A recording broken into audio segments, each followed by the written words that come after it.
We have another transformative week full of planetary transits. In this week's astrology, there's a lunar eclipse in Libra, allowing us to see where we need equilibrium in our relationships. Our planet of action, Mars, has been in Pisces for the last few days, amping up the need to work on our spiritual goals. And Venus will make the most alignments over these next 7 days, enunciating the need to work on relationships and financial issues. There's a smidge of good luck and social vibes at the beginning of the week. Then, mental vibes will be present till the 29th, intersecting imagination and confusion, emotional sensitivity, solitude, more psychic energy, and romance. So with this variety of energies occurring till the 29th, our moods may be all over the place, where one moment we feel fine, the next minute we feel discouraged, the next minute we're needing to decompress and need some space to ourselves, and another moment we may just crave adventure.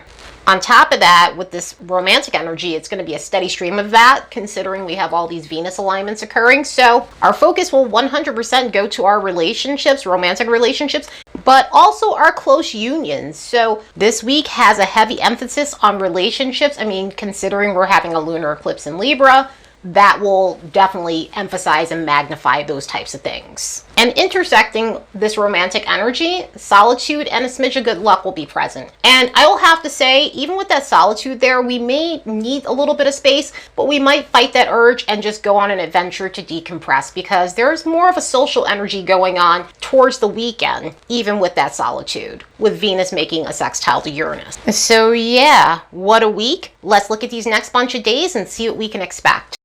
As a reminder, don't forget to like and subscribe because it helps this channel grow. And if you'd like to support the work of this channel, you could do so by buying me a fresh cup of coffee. There's a link in the description box below.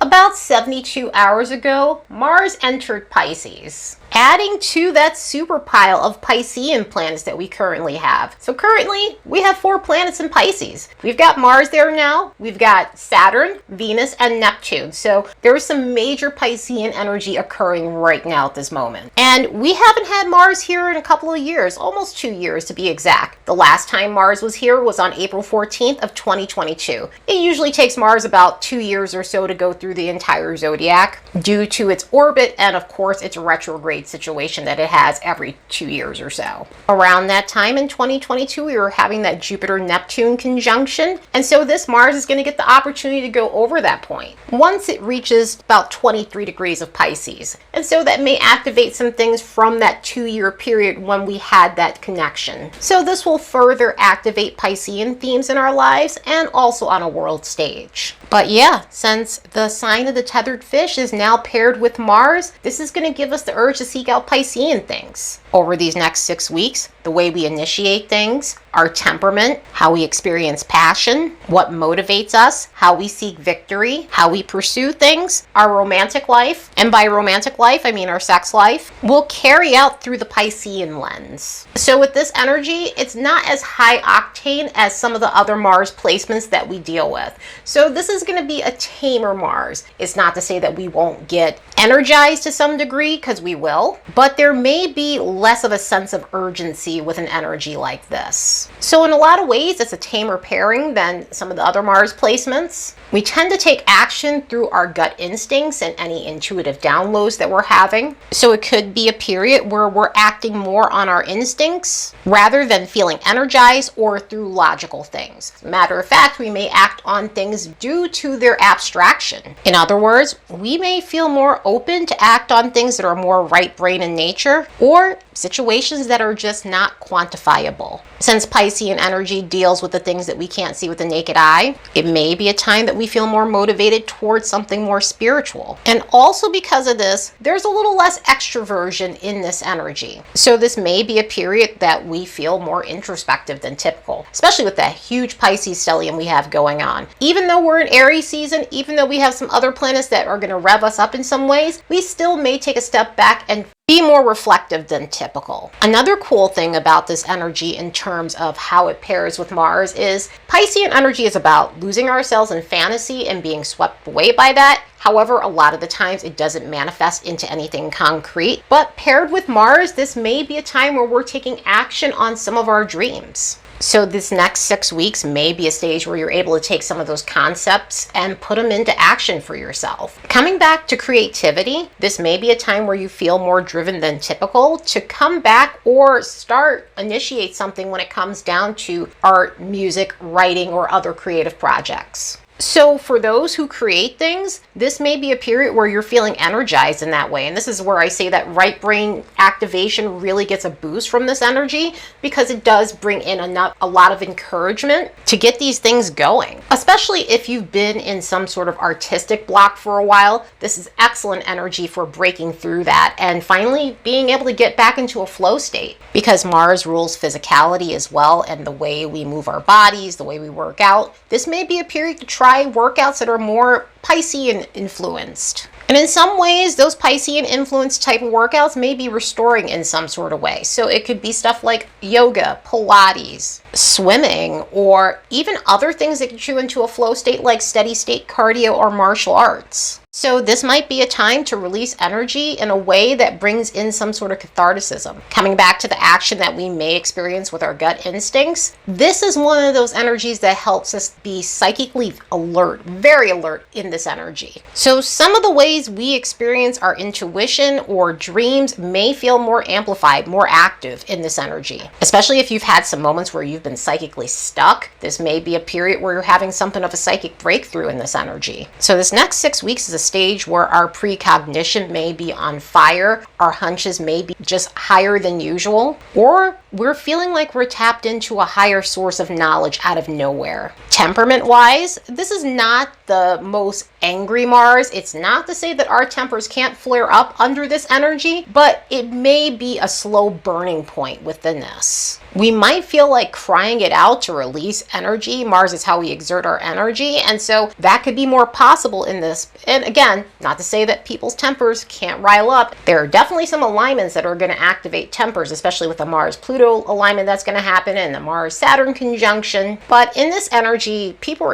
they have a tendency to let things slide a little more than they typically do. But that does lead me to the lower expression of this energy, because there's always a lower vibration of a planet sign pairing, including one like this. So because of all of the emotion paired with Mars and the slow burn that happens temperament-wise, there may be moments where pent-up anger gets released. Or making decisions on emotions, acting on emotions and impulse rather than logic can be another expression of this, and that can be problematic. Another thing we need to be aware of is acting passive-aggressively in this energy. Sometimes in this energy in its lower form, it could be ultra-submissive, but it can come out in the form of passive-aggressiveness. On the flip side, it can be situations where people behave in a petty manner or are very sneaky, disingenuous, very covert in their actions and nature. Another thing with this is we do need to be mindful of our bodies and our physicality, because stamina in this energy can ebb and flow, and so our stamina may feel faint at times in this energy.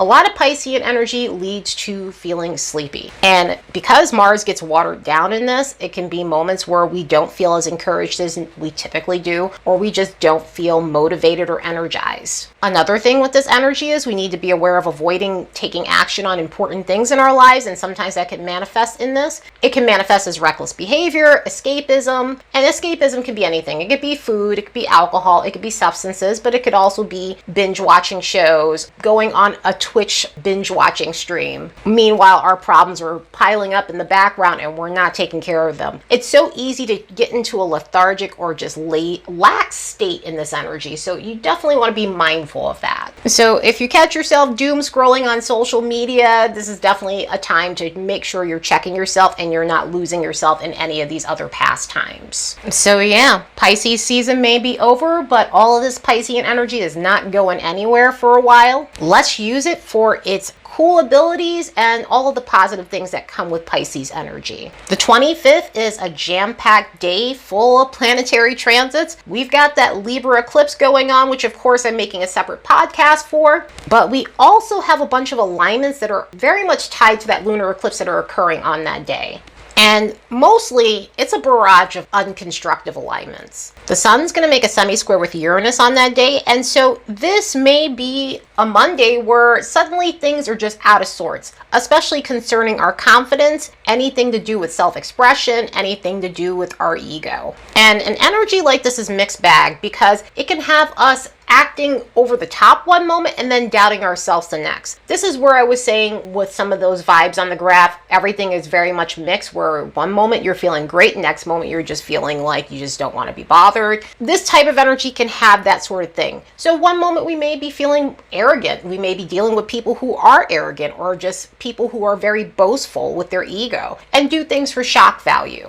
But on the flip side of that, it may be a day where we're feeling deflated or we're having to give a pep talk to someone who's feeling deflated. It could be a day of feeling very self-conscious. It could be a day of feeling like you're not expressing yourself the right way, or just you feel like you're coming off wrong to other people and it's making you feel more self-conscious and nervous. So an energy like this can cause us to feel really off kilter. Then that same day, continuing with Monday's energies, Mars and Pluto will be in a transit that's usually not the most comfortable because it brings out the touchier nature in people. So a vibe like this could lead to situations where people are more agitated than typical. People are more competitive than typical. People are exerting dominance more so than usual. And so all of that can lead to altercations. And this is what I was describing with the Mars and Pisces situation. Hopefully the Mars and Pisces situation waters this down so it's not as intense, because this could be a very intense energy to deal with, especially because it brings in an argumentative tone and you're dealing with confrontational people, and sometimes within this energy people tend to get physical when it comes down to their anger. So it can bring out intensified feelings of just being aggravated, power struggles, or even feeling powerless. On top of that, Venus is making a semi-square with Pluto as well, and Venus will also be connected with Chiron in an uncomfortable alignment the next day. So with this alignment with Venus and Pluto, this may have us reassessing situations with our relationships, our finances, and romantic scenarios. So it could be a day of looking at things for what they are. And sometimes in this energy, we have to be careful because the truth may be something that we've been suspecting for a while, like dubious behavior. However, it may be like we're finally getting an answer that, okay, yeah, no, this is not a problematic thing. But because of the raised suspicion that this energy brings, this may be a time where we're more revved up than typical, especially when it comes down to trusting others. And so it might be a day of piecing things together that may not be true. And so we need to be careful within this energy. If something is wrong, generally with this, if you're in a problematic situation where there's smoke, there's fire, that's generally the one where, yeah, something's going on. But if it's a stable situation, it may not be the case. So you want to be aware of accusations and things like that. So even with the Venus Chiron thing that we feel on Tuesday, it's a hard alignment, and sometimes it can be one where we feel doubtful about certain things with relationships, and we can feel triggered about relationship scenarios that didn't really necessarily go right. However, it does give us the nudge needed to start working on that, start working on clearing our minds, start working on doing the things we need to do in order to attract the right types of relationships to us. So it can help us seek out ways to heal old behavior that causes us to self-sabotage in relationships or even with money situations. By the time we get to the 27th, Mars is going to also make a semi-square with Chiron. So just like the situation with Venus, it could be a day where we're having to check ourselves. Either we're having to check ourselves because of our temper or because we're not asserting ourselves in situations. So with the way this could manifest, it can show us the importance of talking about how we feel, expressing some emotion, and by emotion, allowing ourselves to get irritated by things. Sometimes people suppress their irritation, sometimes people suppress their anger, and that's not okay. Obviously, there needs to be healthy assertion, and this is one of those things that shows us that we need to speak up at times and stand up for ourselves in a lot of situations. On the flip side, temperament-wise, this can show where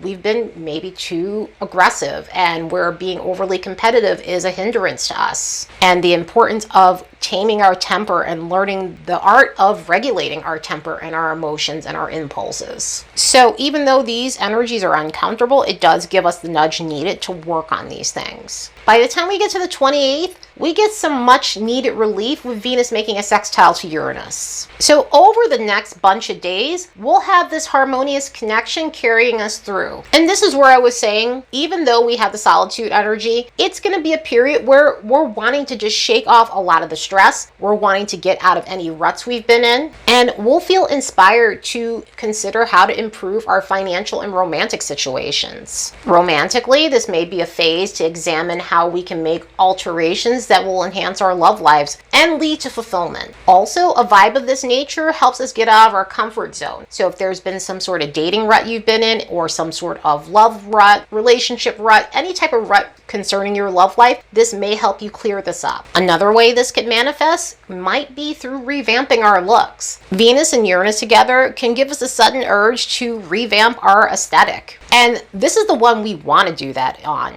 The square, the opposition, the quincunx, any semisextiles, semisquares, we don't want to do that. But when we get the sextiles and the trines, it's absolutely the green light to go and do something nice for yourself in terms of your looks. So this could be like updating your hair, your clothes, makeup, accessories, other beautifying methods, or just splurging on some nice things for yourself. And this could be your home. You might feel like it's time to reinvent certain things in your home and you really want to switch up that aesthetic. Another way that this can manifest is through our professional lives. So for this reason, we may be in a space where we're wanting to advance. So we start looking at inventive ways to enhance our career, whether this is about going for a promotion, looking for a new job that's going to give you what you need, looking at building your own thing. And that could be going freelancey, starting your own business, or bringing in some extra income through side hustles. This may be a period where you're feeling like it's time for an upgrade. Also, with Venus and Uranus, I'm not saying that this is going to happen, but this pairing generally brings in surprises when it comes down to financial situations, or anything surprising when it comes to Venus things. So this may be a day where you're having sudden luck in financial situations or romance. It could bring in unanticipated social situations. It could bring in unanticipated luck when it comes down to finances, unanticipated gain overall. So this is the unexpected stuff from Uranus that we absolutely want. But yeah, what a week. We are ending March not quietly. So we basically went in like a lion and out like a lion with this month.